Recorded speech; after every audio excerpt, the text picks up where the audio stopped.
మొదటివాడవు నీవే, కానీ నీవు నా పొరుపునంటి ఉన్నావు కాబట్టి జ్యేష్ఠత్వాన్ని కోల్పోయావు.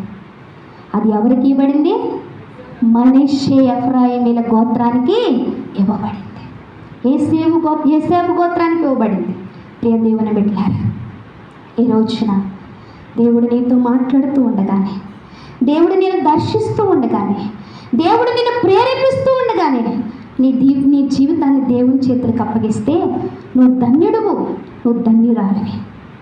అది పోగొట్టుకున్న తర్వాత ఎంత శ్రద్ధతో నువ్వు వెతికినప్పటికీ కూడా ఏమైందంట? ఏమండి, తట్టి తమ్మిడి చూసినా శాపమే మిగిలింది. దేవుడు ఎంత ప్రేమ కలిగిన దేవుడు, ఎంత దీర్ఘశాంతం కలిగిన దేవుడు, ఆయన అంత రోషం కలిగిన దేవుడు అంట.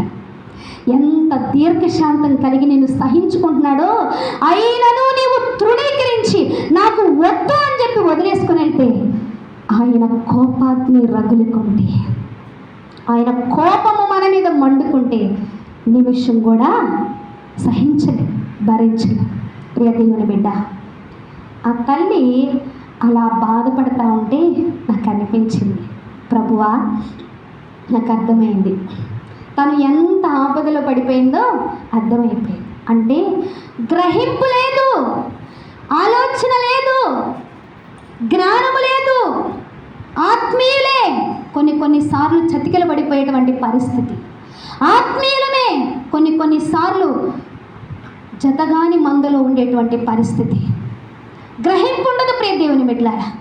ఎప్పుడైతే అపవాదిగాడు వచ్చి వల వేస్తాడో అప్పుడు భయము, కలవరము, నిద్ర పట్టదు, టెన్షను.